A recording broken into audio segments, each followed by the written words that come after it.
వరప్రసాద్ గారు. రాజశేఖరు మేమందరం ఒకరోజు ఈ విషయం మాట్లాడుతుంటే సజ్జల రాజశేఖర్నే తిట్టాడు, నువ్వు అరబాకు నోరు మూసుకొని చెప్పాడు.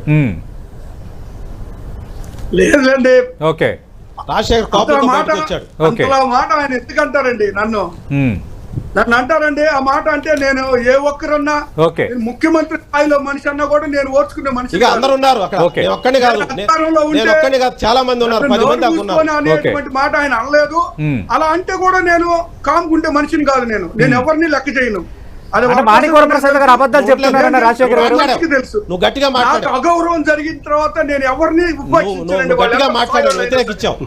కాబట్టి ఆయన ఆ మాట అనలేదు. నేను అంతవరకు సజ్జలకు వ్యతిరేకంగా నువ్వు మాట్లాడావు. అది దాన్ని ఆయన నైస్ గా మాట్లాడారు. అది తప్పితే కటుగా ఆ విధంగా మాట్లాడలేదు. తప్పితే ఆయన ఇప్పుడు వర్గీకరణ అంశాన్ని వివాదం చేయొద్దు అనే వివాదం చేయొద్దు అని మాట్లాడారు. గట్టిగా మాట్లాడావు. నేను మాట్లాడి కాదంటలేదు. ఇప్పుడు కాబట్టి ఆ అంశం ఇప్పుడు వద్దు అన్నారు ఆయన. అంతవరకు సిద్ధంగా ఉన్నారు. మాణిక్య వరప్రసాద్ గారు నమస్తే సార్. నమస్తే అండి, బాగున్నారా? బాగున్నాను సార్. మాణిక్య వరప్రసాద్ గారు సార్, మనం చూస్తున్నాం చారిత్రాత్మకమైన తీర్పు. చంద్రకుమార్ గారికి నమస్కారం. అలాగే మీరు కూడా ఈ పోరాటంలో మీ పాత్ర మీ స్థాయిలో మీరు కూడా పోషించారు చాలా సందర్భాల్లో. దీని ఇంపాక్ట్ ఎలా ఉండబోతోంది? అలాగే రాష్ట్రాలే కేటగిరీస్ వైజ్గా చేసుకోవచ్చు అంటూ రాష్ట్రాలకే సుప్రీంకోర్టు వెసులుబాటు కల్పించింది. ఇప్పుడు రాష్ట్రాలు ఇది కరెక్ట్గా అమలు కావాలంటే ఏం చేయాలంటారు?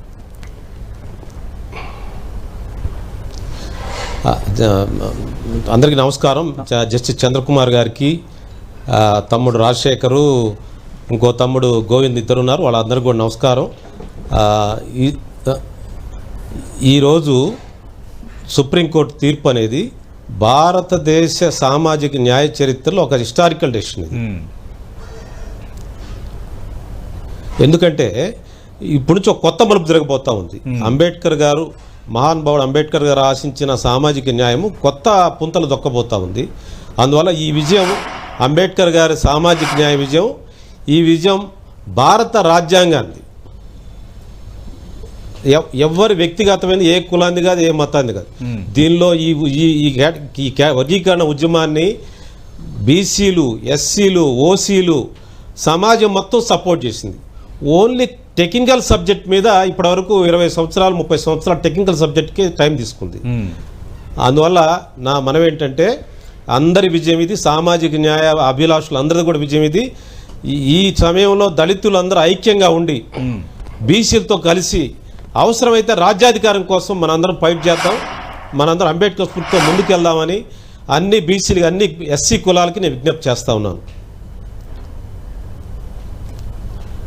మరొక సందర్భం ఏంటంటే ఈ పోరాటంలో మందకృష్ణమాది గారు దీన్ని ప్రజా ఉద్యోగం మార్చారు.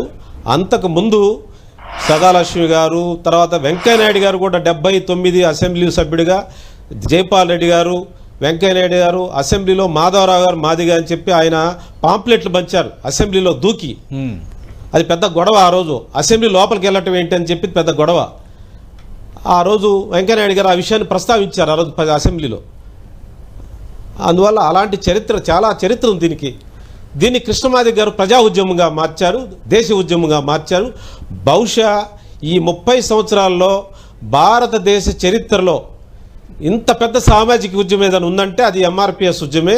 అది కృష్ణమాది గారికి ఆ క్రెడిట్ పోతుంది. ఇంకా నెక్స్ట్ అంశం ఏంటంటే ఇప్పుడు ఎలా ఇంప్లిమెంట్ చేయాలనేది. ఇప్పుడు ఎలా ఇంప్లిమెంట్ చేయాలని ఈ రోజు నుంచే ఇంప్లిమెంట్ చేయొచ్చు. ఈ రోజు నుంచే ఇంప్లిమెంట్ చేయొచ్చు. ఎందుకంటే సుప్రీంకోర్టు ఈ రోజు ఇచ్చిన జడ్జిమెంట్ ఏంటంటే ఆంధ్రప్రదేశ్ షెడ్యూల్ క్యాస్ట్ కేటగరైజేషన్ యాక్ట్ని అపీల్ చేసింది. ఇది ఆంధ్ర యాక్ట్, ఇది కంబైన్డ్ స్టేట్లో ఉన్న ఆటోమేటిక్గా అప్లై అవుతుంది. అందువల్ల ఈ రోజు నుంచి ఇంప్లిమెంట్ చేయొచ్చు. అందువల్ల తెలంగాణ ప్రభుత్వం ఈరోజు అసెంబ్లీలో చెప్పారు, అసెంబ్లీ ఈరోజు నుంచే ఇంప్లిమెంట్ చేస్తాం. అదేవిధంగా ఇంకా ఇక్కడ మన ఆంధ్ర రాష్ట్రంలో ఇంకా నోటిఫికేషన్స్ రాలేదు. రేపు ఎంసెట్ ఉంది, రేపు ఇంజనీరింగ్ కౌన్సిలింగ్ ఉంది, రేపు జరగబోయే అడ్మిషన్ అన్నింటిలో కూడా ఇంప్లిమెంట్ చేసుకోవచ్చు. అయితే ఇక్కడ చెప్పాలి మీ అందరికి కూడా, దేశంలో అన్ని పార్టీలండి, బీజేపీ మొత్తం Chandrababu Naidu garu credit goes to political పార్టీస్లో చంద్రబాబు నాయుడు గారు, తర్వాత బీజేపీ, సమాజ్వాదీ పార్టీ, లల్లు ప్రసాద్ యాదవ్ దీన్ని సమర్థించడం లేదు. డిఎంకే ఆల్రెడీ తమిళనాడు ఇంప్లిమెంట్ చేస్తుంది దీన్ని. అన్ని పార్టీలు సిపిఐ, సిపిఎం, కాంగ్రెస్ పార్టీ అందరూ వర్గీకరణ సమర్థించారు ఎక్సెప్ట్ 2 పార్టీలు సమర్థించలేదండి. రెండు పార్టీలు ఏమంటే, ఒకటి కేసీఆర్ నాయకత్వంలో బీఆర్ఎస్, రెండు వైఎస్ఆర్ నాయకత్వంలో జగన్ నాయకత్వం వైఎస్ఆర్ పార్టీ. ఈ 2 పార్టీలు సామాజిక న్యాయానికి వ్యతిరేకం. వీళ్ళు ఫ్యూడల్ పార్టీలు. దీనికి కావాలంటే మీకు ఎవిడెన్స్ సహా నేను ఇస్తాను. నేను ఈ విషయాలు ఏం జరిగిందో, ఈ వర్గీకరణ విషయంలో ఏం జరిగిందో తమ్ముడు రాజశేఖర్ తెలియదు. నేను చెప్పమంటే డేట్స్ చెప్తాను. అంతే. రైట్. మాణిక్యవరప్రసాద్ గారు, ఇప్పుడు అమలు విషయం అనేది అత్యంత కీలకం. రాష్ట్రాలకే రైట్స్ ఇచ్చింది కాబట్టి ఇప్పుడు రాష్ట్రాలు ఎవరు ఏంటి అనేది ఏ విధంగా గుర్తించాలి? ఇప్పుడు బీసీలో క్రిమిలేయర్ ఉన్నట్టుగా ఇక్కడ క్రిమిలేయర్ లాంటివి ఏమైనా అప్లై చేయాల్సిన అవసరం ఉంటుందా? ఈ విషయంలో మీరు చేసే సూచనలు ఏంటి? మీరు ఏ విధంగా భాగస్వామ్యం అవుతారు? ఇదిగోండి, ఇప్పుడు నా దగ్గర 562 పేజీల జడ్జిమెంట్ నా దగ్గర ఉందండి. జడ్జిమెంట్. ఈ జడ్జిమెంట్ని నేను ఎట్ ఏ గ్లాన్స్ చూశాను నేను. దానిలో one of the observation is creamy layer observation కూడా ఉంది. బట్ బేసిక్గా ఫండమెంటల్గా సీజే చంద్రచూడ్ ఇచ్చిన జడ్జిమెంట్ ఏంటంటే, వర్గీకరణ రాష్ట్రాలు చేసుకోవచ్చు అనేదే ఫండమెంటల్ జడ్జిమెంట్. అవును సార్. అనేక సూచనలు ఉన్నాయి దాంట్లో. అందువల్ల నా రిక్వెస్ట్ ఏంటంటే, ఇంకా టెక్నికల్గా ఇష్యూస్ ఏం లేవు. మన చంద్రకుమార్ గారు తెలుసు. ఈ రోజు నుంచే ఉభయ రాష్ట్రాలు, ఎందుకంటే ఈ రాష్ట్రాలకు సంబంధించిన చట్టం అమల్లోకి వచ్చింది ఈ రోజు నుంచి. వెంటనే ఒక జీవో ఇష్యూ చేసి ఆ చట్టం బేస్ చేసుకొని ఈ రోజు నుంచే వర్గీకరణ అమలు చేయొచ్చు. ఎలాంటి ఆలస్యం లేదు. ఆల్రెడీ జనాభా లెక్కలు ఉన్నాయి, ఎవరికి పర్సెంటేజ్ ఎంత ఉందో అంత లెక్కలు ఉన్నాయి. ఆ లెక్కల ప్రకారం జీవో ఇష్యూ చేయండి. ఇప్పుడు రాష్ట్రం ఉంది, ఆంధ్ర రాష్ట్రం ఉందండి, తెలంగాణ ఉందండి. తెలంగాణలో మాదీలు ఎక్కువ ఉంటారు, మాదీలకు వస్తుంది. ఆంధ్రాలో మాలలు ఎక్కువ ఉంటారు, మాల వర్గానికి ఎక్కువ రిజర్వేషన్ వస్తాయి. దాంట్లో మాకేం అభ్యంతరం లేదే. మాల వాళ్ళ జనాభా ప్రకారం వాళ్ళు తీసుకోవాలి, వాళ్ళకి ఇవ్వాలి. నేనేమంటున్నానంటే, దానికి ఆలస్యం చేయొద్దు. దానికి ఏమి పెద్ద స్టడీ అవసరం లేదు. Social welfare department GO issue చేయమంటే వెంటనే జీవో ఇష్యూ చేస్తుంది. చట్టం ఉంది కదా, చట్టం చేయాల్సిన పని లేదు. చట్టం ఉంది, జనాభా లెక్కలు ఉన్నాయి. ఓన్లీ గవర్నమెంట్ ప్రొసీజరే, జీవో ప్రొసీజరే. అవును, సుప్రీంకోర్టు చెప్పేసింది. అదే ఇట్ సింపుల్. 1 డేలో ఇష్యూ చేయొచ్చు. 2 రాష్ట్రాలు 1 డేలో ఇష్యూ చేయొచ్చండి. అందువల్ల దాని గురించి ఆలోచించి, ఇంక నా రిక్వెస్ట్ ఏంటంటే, దళితులంతా కలిసి, మాలా మాదిగలంతా కలిసి రాజ్యాధికారి కోసం, ఇంకా బీసీలతో కలిసి, మా చంద్రకుమార్ గారితో కలిసి, మేము ఎస్సీ ఎస్టీ బీసీలు అంతా కలిసి మేము రాజ్యాధికారం కోసం పోరాటం చేయాలి. బాబాసాహెబ్ అంబేద్కర్ గారు ఇచ్చిన రాజ్యాంగ స్ఫూర్తితో పనిచేయాలి. ఇది మా ఎజెండా. మాణిక్యవరప్రసాద్ గారు, మీ ఎజెండా మంచిదే, మీ లక్ష్యం మంచిదే. కానీ ప్రధాన పార్టీలన్నీ ఒక ఓటు బ్యాంక్ రాజకీయాలుగానే చూస్తున్నాయి కదా, బీసీలని కానీ ఎస్సీ ఎస్టీలని కానీ. దీంట్లో ఆల్రెడీ నలిగిన ఇష్యూ అండి. దీంట్లో పెద్ద ఇష్యూ ఏమి లేదు. దీంట్లో కాంగ్రెస్ పార్టీకి ఇష్యూ లేదు, టీడీపీకి ఇష్యూ లేదు, బీజేపీకి లేదు. They are already in the party, in the discussions. Only ఇద్దరికే, 2 పార్టీలకే దీంట్లో సంబంధం లేదు. వాళ్ళు ఏంటంటే ఫ్యూడల్ పార్టీలు కదా. వైసీపీ ప్యాలెస్ నుంచి రావాలి, కేసీఆర్ ఏమో ఫామ్ హౌస్ నుంచి రావాలి. ఈ 2 పార్టీల నిర్ణయాలు రావడం కొంచెం కష్టం.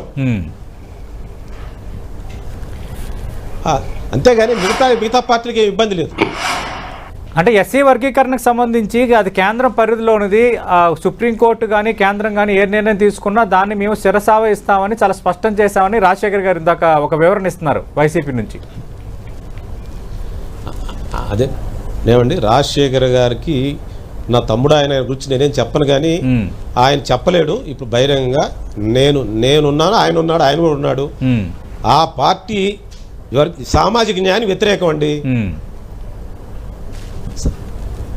మాకు తెలుసు ఏం జరిగింది తెలుసు, అందువల్ల దాని గురించి ఎక్కువ డిస్కషన్ అవసరం లేదు. వాళ్ళు అపోజిషన్లో ఉన్నారు, వాళ్ళ అవసరం కూడా లేదు. కానీ నేను అనేది ఏంటంటే బేసికల్గా వాళ్ళు ఫ్యూడల్ పార్టీలు, సామాజిక న్యాయం ఒప్పుకోరు వాళ్ళు.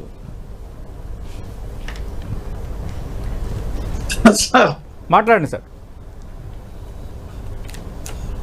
నేను అనేది ఏంటంటే ఈ విషయం మీద ఈ పార్టీల ఫ్యూడల్ పార్టీల గురించి ఇంకో డిబేట్ లో మాట్లాడదాము. ఇంకో రోజు డిబేట్ పెట్టండి, మాట్లాడదాము. నేను అన్ని విషయాలు బయట పెడతాను, తమ్ముడు పిలవండి, నేను కూర్చుంటాను, మాట్లాడదాం, వివరాలని మాట్లాడదాం. ఈ రోజుకైతే వైసీపీ యొక్క పాత్ర దీనిలో ఏం లేదు, జీరో. వాళ్ళు చెయ్యరు, వదిలేసేయండి. కేసీఆర్ పాత్ర లేదు, తీసేయండి. ఇప్పుడు అధికారంలో ఉన్న తెలుగుదేశం కూటమి, అక్కడ కాంగ్రెస్ వాళ్ళు రెడీగా ఉన్నారు, ఇంప్లిమెంట్ చేద్దాం. సపరేట్ డిబేట్ పెడతాం. ఏ పార్టీ కేటగిరీ ఏంటి, ఏ పార్టీ లక్షణాలు ఏంటి, ఎవరేం చేశారు, ఎందుకు ఇచ్చారు, ఆ విషయాలు నేను మాట్లాడతాను. మీరు రాజశేఖర్ని పిలవండి. మాణిక్య ప్రసాద్ కింద మీరు ఏదో చెప్తున్నారు, సుప్రీంకోర్టులో వద్దన్నారు అని, అదేదో చెప్తున్నారు. నేను పార్టీలో ఉన్నప్పటికీ నేను నా వ్యక్తిగత ఇక్కడ మాదిగ జన సేవా సమితి తరఫున నేను ఒక అడ్వకేట్ని పెట్టి, ఒక సీనియర్ అడ్వకేట్, ఈరోజు సుప్రీంకోర్టులో ఈ జడ్జిమెంట్లో కోర్టు చేసిన అడ్వకేట్ గోపాల్ శంకరన్, ఆయన పెట్టుకుని నేను ఆర్గ్యూ చేయించాను. ఉభయ తెలుగు రాష్ట్రాల్లో నేను ఒక్కడే అడ్వకేట్ని పెట్టాను, ఆర్గ్యూ చేయించాను. అప్పుడు వెళ్ళినప్పుడు పార్టీ నుంచి నాకు చెప్పారు, నువ్వు వెళ్ళవద్దు, నువ్వు పట్టించుకోవద్దని చెప్పారు. అది రాజశేఖర్ తెలియదు, తెలుసు. తర్వాత మాట్లాడదాం, ఎందుకు ఈ గొడవ ఇప్పుడు. రాజశేఖర్ టైం వేస్ట్, నా టైం వేస్ట్ పెడదాం.